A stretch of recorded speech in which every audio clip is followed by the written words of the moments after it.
नमस्कार, news India देख रहे हैं आप। मैं हूं आपके साथ नीतू गुप्ता। आज बात करेंगे संसद, संस्कृति और सियासत की। भारत की नई संसद बनकर तैयार है। 28 मई को संसद राष्ट्र को समर्पित किया जाने वाला है।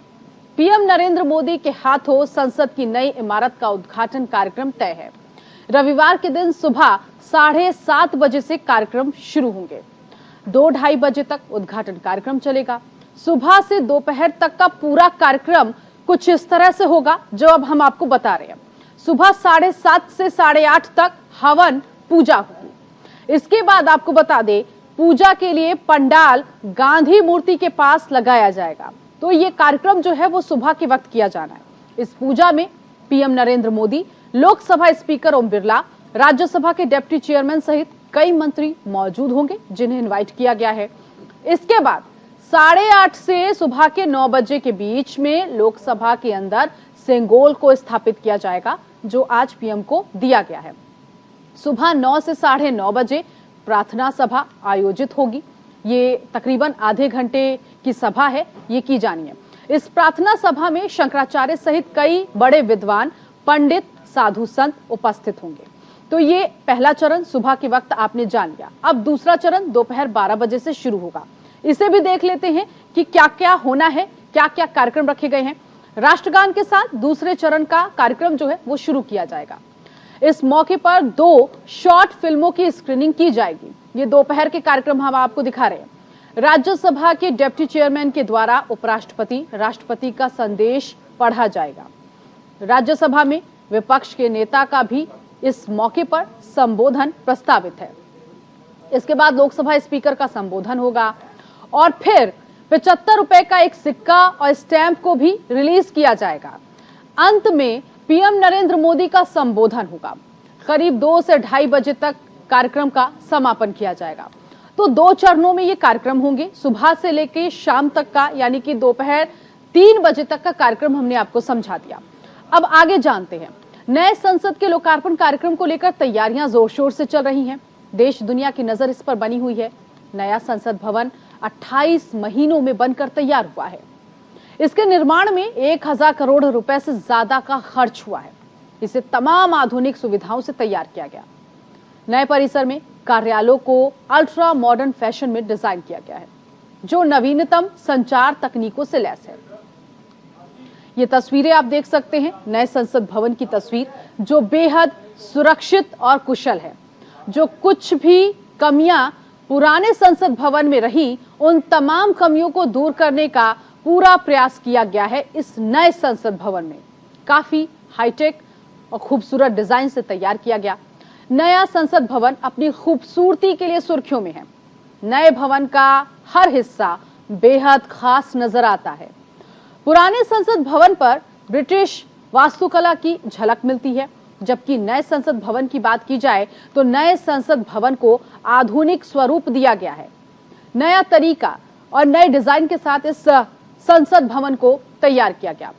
ऊर्जा दक्षता पर ध्यान देने के साथ नया परिसर प्लैटिनम रेटेड ग्रीन बिल्डिंग है। तस्वीरें जो आप देख रहे हैं, ये जो एरिया देख रहे हैं, ये प्लैटिनम रेटेड ग्रीन बिल्डिंग है, जिसका मतलब है इमारत में पर्यावरण, जल और ऊर्जा संरक्षण संबंधित गाइडलाइन का पूरा ध्यान रखा गया। साथ ही साथ भविष्य की तमाम जरूरतों का ध्यान रखते हुए नए संसद भवन का निर्माण कराया गया है। कहा यह भी जा रहा है कि भूकंप के झटकों को भी झेलने की ताकत ये नया संसद भवन रख सकता है।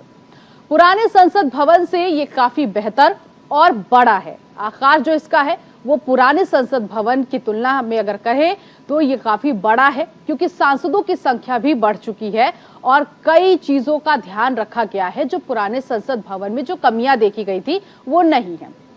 पुराने संसद भवन में लोकसभा के लिए 543 सीटें, राज्यसभा के लिए 250 सीटें, जबकि नए भवन की बात की जाए तो लोकसभा की सीटें बढ़ चुकी है। 888 सीटें हैं, राज्यसभा की 384 सीटें लगाई गई है। इसके अलावा संसद के संयुक्त सत्र के लिए पुराने भवन के केंद्रीय कक्ष का इस्तेमाल हुआ करता था, लेकिन अब केंद्रीय कक्ष में केवल 440 व्यक्तियों के बैठने की क्षमता है, जो संयुक्त सत्र के दौरान एक बड़ी समस्या बन जाती है। आने जाने के लिए जगह काफी कम रह जाते थे, जो सुरक्षा के लिहाज से बिल्कुल भी ठीक नहीं रहे। लेकिन नए संसद भवन में संयुक्त सत्र का आयोजन लोकसभा हॉल में होगा, जिसमें 1272 सांसदों के बैठने की व्यवस्था है। इसके अलावा पार्किंग एरिया भी बहुत अच्छा बनाया गया, खूबसूरत बनाया गया।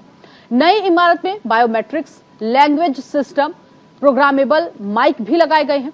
नए संसद भवन 4 मंजिला ये संसद भवन है जो बनकर तैयार है, जबकि पुराने संसद भवन में 3 मंजिल थे।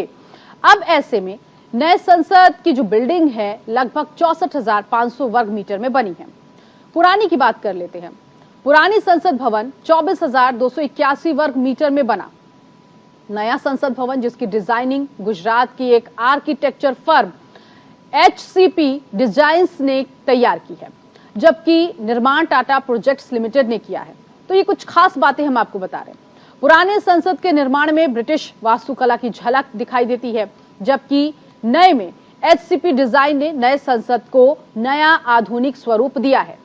HCP डिजाइन के पास गुजरात के गांधीनगर में सेंट्रल विस्टा, राज्य सचिवालय, अहमदाबाद में Sabarmati river front development, Mumbai port complex, Varanasi में मंदिर कॉम्प्लेक्स के रीडेवलपमेंट, साथ ही साथ IIM अहमदाबाद के नए कैंपस के डेवलपमेंट जैसे कामों का पहले से ही अनुभव एक्सपीरियंस है। नए संसद भवन के निर्माण में करीब 1,200 करोड़ रुपए की लागत आई है, जबकि पुराने संसद भवन को तैयार करने में उस वक्त 83 लाख रुपए खर्च थे। उस वक्त की अगर तुलना की जाए तो पैसा काफी ज्यादा उस वक्त के लिहाज से था। पुराने संसद भवन को बनाने में 6 साल का वक्त लगा। 1921 में निर्माण कार्य शुरू हुआ, 27 में ये जाकर पूरा हुआ, जबकि नया संसद भवन करीब 3 सालों के रिकॉर्ड टाइम में बनकर तैयार हो चुका है। तो ये बातें तो हमने आपको बता दी कि दोनों भवनों में अंतर क्या है। चलिए आगे बढ़ेंगे। पीएम नरेंद्र मोदी ने नई संसद भवन का एक बहुत ही खूबसूरत वीडियो अपने सोशल मीडिया प्लेटफॉर्म पर शेयर किया, जिसमें नए संसद भवन के खास हिस्सों की झलक है, जो इस वक्त आप देख रहे हैं। वीडियो में हर हिस्से को बहुत अच्छे से शूट किया गया, एडिट किया गया है। पहली झलक में ही संसद भवन हर किसी को आकर्षित कर रहा है। ये देखिए वीडियो, और इस वीडियो को देखकर आप समझिए कि जो नया संसद भवन है वो कितना खूबसूरत है। इसके चारों तरफ से जो शूट किया गया है, ऊपर से लेकर नीचे तक, दाएं से लेकर बाएं तक, इन सभी एंगल से आप समझेंगे कि नया संसद भवन कितना खूबसूरत तैयार किया गया है। वीडियो के साथ पीएम नरेंद्र मोदी ने लिखा है, नया संसद भवन हर भारतीय को गौरवान्वित करेगा। ये वीडियो इस प्रतिष्ठित इमारत की झलक पेश करता है। मेरा एक विशेष अनुरोध है, इस वीडियो को अपने स्वयं के वॉइस ओवर के साथ साझा करें, जो आपके विचारों को व्यक्त करता है। मैं उनमें से कुछ को रीट्वीट करूंगा। #MyParliament MyPride का इस्तेमाल करना ना भूलें। नए संसद भवन के उद्घाटन कार्यक्रम को जनता से कनेक्ट करने का ये प्रयास काम कर रहा है। पीएम नरेंद्र मोदी के अनुरोध के बाद लोगों ने वीडियो में अपने वॉइस डालकर इसे शेयर करना शुरू कर दिया है और #MyParliament MyPride भी लिख रहे हैं। पीएम नरेंद्र मोदी ने जिस तरह से ट्वीट किया, उसके बाद अलग अलग जगहों से ये वीडियो शेयर किए जा रहे हैं।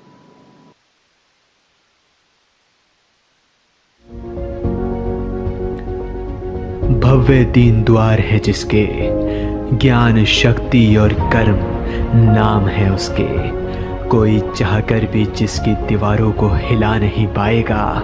जी हाँ, भूकंप तक जिसका कुछ बिगाड़ नहीं पाएगा। 1200 करोड़ में तैयार हुआ, क्यों खाली रखें अपने हाथों को। आइए सलाम करें भारत के नए संसद भवन को। 64,500 वर्ग मीटर के दायरे में फैला है। नई टेक्नोलॉजी और खास सुविधाओं से बनाया गया है। बदलती दुनिया में तेजी से बदला है भारत। हर सांसद की सीट के आगे मल्टीमीडिया डिस्प्ले भी लगाया गया है। आइए ठाने कि ऐसा सिर्फ संसद भवन ही नहीं, आइए ठाने कि ऐसा सिर्फ संसद भवन ही नहीं, हमें मिलकर पूरा हिंदुस्तान बनाना है। जी हाँ, हमें मिलकर पूरा हिंदुस्तान बनाना है। जय हिंद।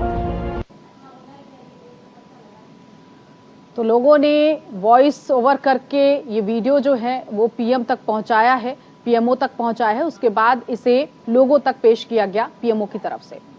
प्रधानमंत्री नरेंद्र मोदी के ट्वीट को गृहमंत्री अमित शाह ने भी रीट्वीट किया। केंद्रीय गृह मंत्री अमित शाह ने लिखा, नए संसद भवन की इन अद्भुत झलकियों को देख पूरा देश हर्षित है। ये संसद हमारी संस्कृति और आधुनिकता के मिलन का अप्रतिम उदाहरण है। मेरा सौभाग्य है कि प्रधानमंत्री नरेंद्र मोदी के नेतृत्व में पुराने और अब इस नए संसद भवन में एक जनप्रतिनिधि के रूप में सेवा करूंगा। देशवासी इसके उद्घाटन को लेकर उत्साहित हैं। नया संसद भवन, इस नए संसद भवन के उद्घाटन कार्यक्रम को लेकर सियासी घमासान भी जारी है। पीएम नरेंद्र मोदी के हाथों संसद भवन के उद्घाटन कार्यक्रम को विपक्ष ने बड़ा मुद्दा बना दिया। विपक्ष लगातार सत्ता पक्ष पर हमलावर है।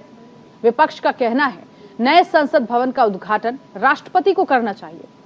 कांग्रेस सहित विपक्ष के 21 दलों ने उद्घाटन समारोह का बहिष्कार करने का फैसला किया, जबकि इस मसले पर सत्ता पक्ष को कुल 25 सियासी दलों का साथ मिल रहा है। बीजेपी समेत 25 दल इस नए संसद भवन के लोकार्पण कार्यक्रम का हिस्सा होंगे। करीब 10 घंटे का वक्त बचा है। अभी भी खेमेबाजी जारी है। सियासी वार पलटवार भी जारी है। बिहार के मुख्यमंत्री नीतीश कुमार की बात करें तो नीतीश कुमार ने केंद्र सरकार के पूरे प्रयास पर ही सवाल उठा दिया। नीतीश कुमार का कहना है, नया संसद भवन नहीं बनाना चाहिए था।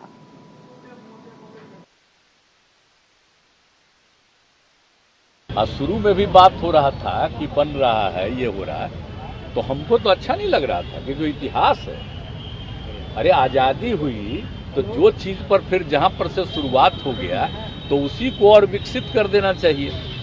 अलग से नया बनाने का कोई मतलब नहीं। क्या पुराना इतिहास से बदल दीजिएगा तो बेकार चीज। खैर अब अन्य पार्टियां तो और कारण से राष्ट्रपति जी को नहीं बुला करके ये करे, वो सब जो भी कारण है, लेकिन हमसे पूछिएगा तो हमको तो बड़ा ये लगता है कि उसकी क्या जरूरत थी अलग करने का।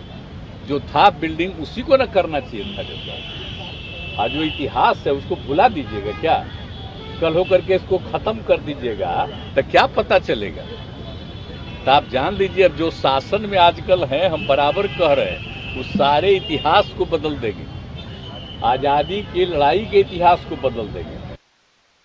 नहीं, आदरणीय मुख्यमंत्री श्री नीतीश कुमार जी ने बिल्कुल सही बात कही है कि जिस देश में जिस तरह से गरीबी है, भुखमरी है और जिस तरह से अर्थव्यवस्था का हाल है, रोज रोना रोते हैं आदरणीय प्रधानमंत्री जी, तो अभी इस तरह के संसद भवन बनाने का कोई आवश्यकता नहीं था। और जो संसद भवन लोकतंत्र का मंदिर बनाया गया, उसका जिस तरह से राजनीतिकरण हो रहा है और इस पे भगवा रंग चढ़ाने का प्रयास किया जा रहा है, ये तो और गैर संवैधानिक बातें हैं। इसलिए आदरणीय नीतीश कुमार जी ने कहा कि लोकतंत्र के पवित्र मंदिर को बचाने के लिए और इनकी पवित्रता को कायम रखने के लिए, संविधान को बचाने के लिए गैर संवैधानिक कार्यों का विरोध करने के लिए तमाम 21-22 विपक्षी दलों ने फैसला लिया कि इसका बहिष्कार किया जाएगा। ये सिर्फ भाजपा का इवेंट और कार्यक्रम बनकर रह जाएगा।